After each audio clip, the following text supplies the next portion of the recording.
I'd like to come to two themes, maybe just general themes. The first is societal. We talk about societal resilience, but mental health is very, very important. And I think that just generally, all of us are stressed. I think we're just at a stress now, which probably 10 or 15 years ago would have been considered, on the edge of being clinically unhealthy. And we've just normalized that. But the other theme that I'd like to ask about is just lessons learned. Daniela, you spoke about lessons learned. Um, and of course, the thing about it is, as we talk about lessons learned, usually what we mean is lessons identified, because they may have been identified, but they haven't been learned. We tend to be slow to learn and quick to forget. So are we learning? I mean, the one thing that any risk manager wants is a near miss. A near miss allows you to go, oh, we're not as good as we thought we were. I think COVID was a near miss. It wasn't a bad one. It could have been a hell of a lot worse. But in general terms, it's a near miss. Are we learning? I mean, globally, are we actually taking those lessons on board? So, Caroline, feel free to consider that. Feel free to completely ignore everything I've just said and to go with anything else. And we'll go around the table one more time, and then maybe we'll try and bring in some of the people in from our global audience. So, Caroline, over to you. Yeah. Okay. Thanks, David. Yeah. Well, maybe I'll pick up on the sort of personal aspect of societal resilience. I think this is the case across the board. Is like when there is an emergency, no matter what type, I think we treat the physical wounds, but we don't treat the mental. And I know you're probably familiar with the National Emergencies Trust. They were set up actually during COVID to and after that, and they've responded to a number of incidents. Actually, I think it was not, maybe it's just before COVID. But it's like this recovery phase, or everybody just forgets about the mental part of it because you can't see it. And I think we just don't know the actual impact it's had on our kids, to be honest. And we'll be finding out, as it moves forward. So one of the things I've been really focused on actually over the last, even being an engineer, it was all sort of much more sort of physical and infrastructure systems. But as we're part of a system of systems, and so people are at the heart of that, and it's really important that we understand those interdependencies. And so I've been really focused on that sort of resilient leadership. So we are all kind of living in this, having to deal with adversity, change and challenge constantly. And like you said, it has its impact on us. So how do we actually learn to be more comfortable with that and learn how to deal with it? And so I think we should all be learning these skills, and these skills should be part of our curriculum, and we're learning at school as well. And so as a really I got accredited in resilient leadership a couple of years ago, and it was a really interesting sort of process thinking about, well, what are those fundamental pieces? And actually, I think you touched on it earlier around sort of this alignment of purpose, and that's such a kind of being able to align people behind a certain goal is really effective, especially in emergency. It happens in emergencies because you're all trying to kind of like, oh, we're just trying to fix this. It's an emergency, but actually harnessing that during a non-emergency is, I think, a really kind of having this very clear sort of North Star comes up again and again. And then this sort of awareness. So we talked about situational awareness. So the awareness of yourself and how you are and taking care of yourself, but also aware of people around you and your sort of external environment. And then there's a whole piece around sort of thinking about decision making as a leader. How do I get the information I need? How can I, process that and be adaptable to it? And then the other aspect of it was kind of thinking about being that authentic leader, how you are there to support and empower others. And I think this is kind of the different piece of, I think traditionally we think about crisis response. Oh, we need, command and control. But actually building whole societal resilience requires the leader to empower others. And so that's a very different skill set. And so what we're seeing in national resilience is moving towards this model of a chief resilience officer across the UK and each of the local resilience forums. And I think that chief resilience officer needs to have this kind of new leadership base where their job is really that systems thinker that's going to pull together all of these pieces and be able to prioritize, but also to empower and coordinate. And I think that is really the skill set and the kind of leadership that we need, and that we've learned from the previous pandemic and other disasters. So many things there. I mean, it's really interesting, this idea of what is crisis response and crisis management. And it's not coming in with, it's not an engineering issue where you come in, you crash it and overwhelm it. One of the lessons from 2005, Hurricane Katrina, which of course was an incredibly intense situation where we learned a lot of lessons, mainly because, as always, we learn from failures. And there was no question about it that Hurricane Katrina was a failure of the American authorities to respond, Federal Emergency Management Agency in particular. But in their post-event review, they said we got it wrong. We absolutely got it wrong. We thought, as a Federal Emergency Management Agency, our job was to do crisis management. It's not. Our job is to support communities that do crisis management. It's communities that do crisis management, not us. And I don't think we ever got that. I don't think it ever happened. Daniela, you used a phrase which I've double underlined and put exclamation marks: the long crisis. You called COVID a long crisis, which is an excellent phrase.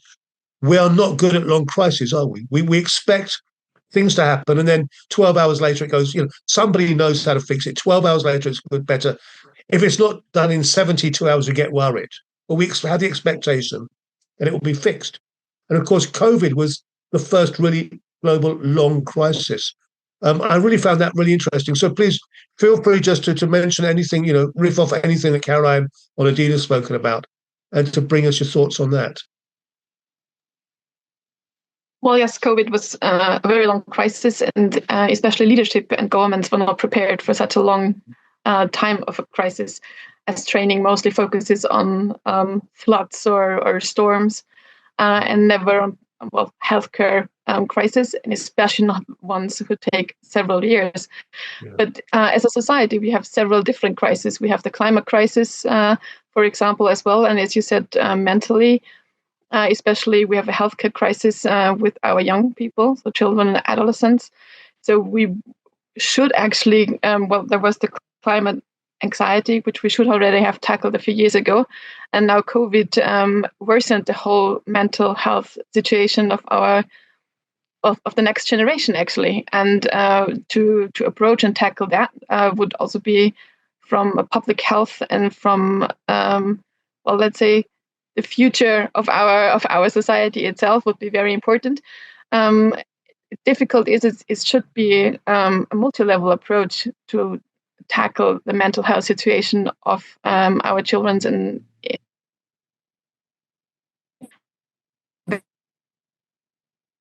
Daniela, I think I've lost you. Daniela, I think we've lost you. Sorry, you don't hear me? Okay, I think you're back. Good. Yes. Very good. I don't know where I was actually during my I was just saying that to tackle mental health, we should start in schools with children and adolescents. We should support the families. As you said, society is very important regarding our resilience, but also in the healthcare sector, we don't. Not yet, actually, or not enough, a very good psychosocial system. Well, second victim syndrome in the healthcare sector was before the pandemic already an issue. And as I said, the pandemic just made it a bigger and more focused one.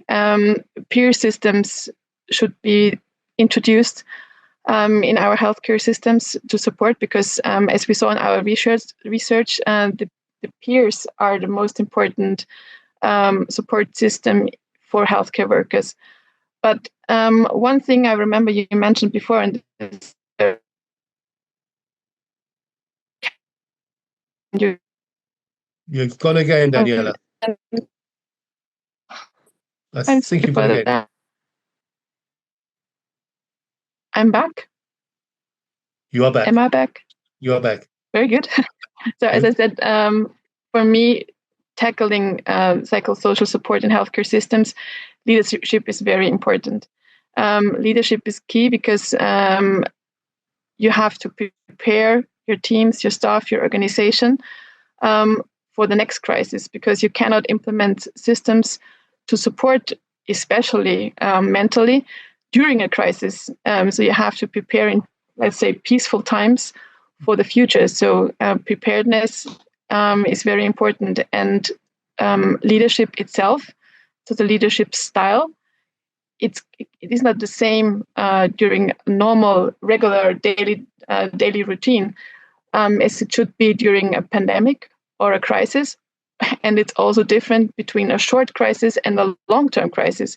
So we have to prepare our managers and our leaders to be adaptable and to have the right tools depending on the situation and on the crisis. Because as we saw in our research, leadership who could actually adapt to the situation and could see the needs of their employees had much more resilient and stable teams, and also the mental health of their healthcare workers in these teams was much better and could take the long time of a pandemic, as it was during the COVID, much better and much more resilient than when leadership was not prepared adequately in their style. It's interesting because I think we've all alluded to that. There is this tendency, unconscious tendency by all of us, and certainly by our leaders, to think that resilience is the same as crisis management. It's not. I mean, that's survival. That's survival. Resilience is like getting fit. If it's the way. Resilience is not what you do; it's what you wish to become. And so, if you want to be resilient, as you said, Daniela, you have to pay ahead. You have to invest in getting resilient. And I don't see that happening. But if you do want to get fit, it helps if you want to get fit if you are fundamentally healthy. If you are fundamentally unhealthy, it's difficult to get fit. Well, it's very limited in what you can do. And so if we're talking about resilient societies, the question is, well, are our societies fundamentally healthy, underlyingly healthy? I personally don't think they are. And Karen, I think I'm getting agreement from you on that.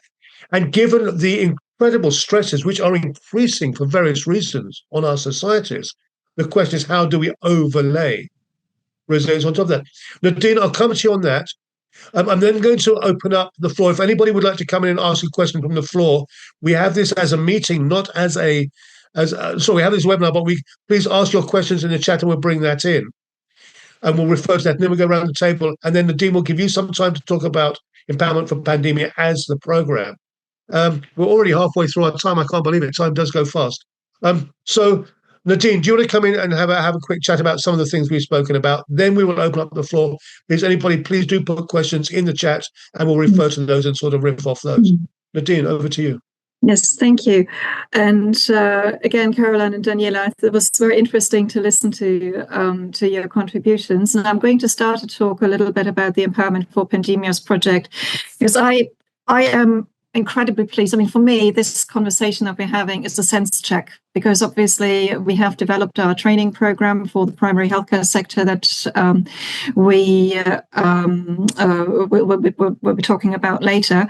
But I and my colleague Pamela, who is also in the audience, we have been responsible for developing an organizational pandemic resilience training program, which is based on a framework. And I'm just looking down the list of words in relation to resilient leadership that I've picked up on earlier. It's all about empowerment, information management, managing decision-making, trust, ethics, stakeholder integration, etc. And all of these are things that we have actually build our training program around, and also our competence model around. So just to hear that back in this conversation is really encouraging, and it means that we have got something right in what we've done. And what I would like to pick up on is particularly, I suppose, maybe two things. For me, the aspect around resilient leadership and the link to empowerment is quite important, because when we have spoken to healthcare professionals, and those professionals included managers, they also included frontline workers. That is an aspect that came up quite frequently, is actually organizations that were more successful in adapting to the pandemic were organizations where staff were empowered to make their own decisions, obviously within a particular reference framework, but where actually decision-making and leadership was not just a top-down manner, but was actually also allowing a bottom-up approach whereby staff were listened to, they were able to make suggestions, they could make decisions on how they manage the sphere of activity. And a lot of innovation and creativity has actually emerged from that. And I think that's one of the things that is very important to note here. And the other thing that I feel is very important as well is, as Daniela and Caroline have both said, is that notion of trust. So basically, how can leaders be trusted, but also what does it take for leaders to trust those that they are managing? What does it take for organizations to trust their stakeholders? Which is, I believe, that whole notion of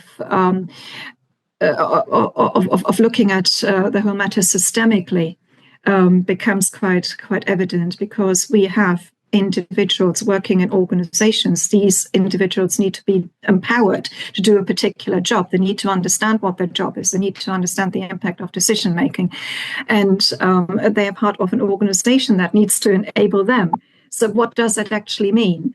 And then also what is important is that organizations understand their role within the wider system. So part of our competence model is encouraging organizations to understand their role within the sectors, to understand how they connect within other organizations within the sector, and also how they can share the learnings. So basically, when we are looking at the gold standard of what makes an organization in the healthcare sector resilient, and what is resilience maturity, that element of not just organizational leadership, but actually sector leadership and networking is very important. So I have to say, for me, this conversation is incredibly encouraging. It's very pleasing to hear some of this echoed, because that's exactly what we have done in developing this competence model and the training suite.